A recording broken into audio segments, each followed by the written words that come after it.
अकोला जिल्हा शासकीय रुग्णालयातील वॉर्ड क्रमांक 26 मध्ये महाराष्ट्र सुरक्षा बलाच्या जवानांनी संशयास्पद हालचाल करणाऱ्या युवकाकडून धारदार चाकू जप्त केला।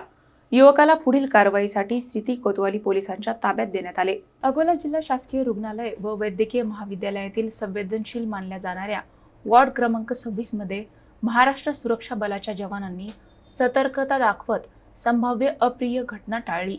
प्राथमिक माहितीनुसार एका युवकाच्या संशयास्पद हालचाली लक्षात येताच MSFच्या जवानांनी त्याला थांबवून चौकशी केली।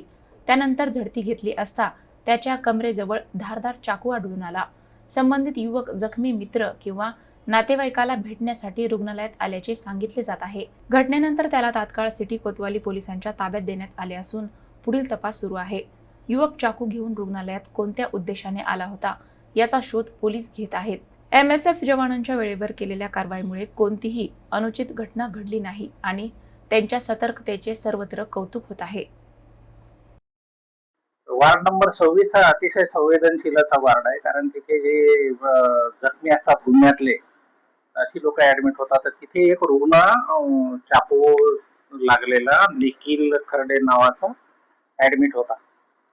याला भेटायला आज सकाळी 7:15 वाजताच्या दरम्यान, आता तो भेटायला आला का कुठल्या उद्देशाने आला, पण त्यांनी आमच्या लोकांना सांगितलं की तो भेटायला आलेला आहे। एक इसम तिथं भेटायला आला, परंतु त्याच्या ज्या हालचाली होत्या त्या अतिशय संशयास्पद वाटत होत्या। तिथे आमचा ड्युटीवर जो पवार होता, मनोज पवार नावाचा आमचा सुरक्षा रक्षक आहे, तो तिथे ड्युटीवर होता। त्याला त्याच्या हालचाली अतिशय संशयास्पद वाटल्याने त्यांनी त्याला विचारपूस केली। त्यांनी त्याचं नाव देव ढोबळे सांगितलं आणि त्याच्या कमरेच्या मागे फार मोठा चाकू तसा लावून दिसला। तर तो चाकू ताब्यात घेतला आणि त्याला पकडून मग इथे ऑफिसमध्ये आणलं आणि आम्ही पोलीस स्टेशन कोतवालीच्या ताब्यात आरोपीला दिलेलं आहे। जप्त केलेलं शस्त्र पुढील कारवाईसाठी देण्यात आलेलं आहे।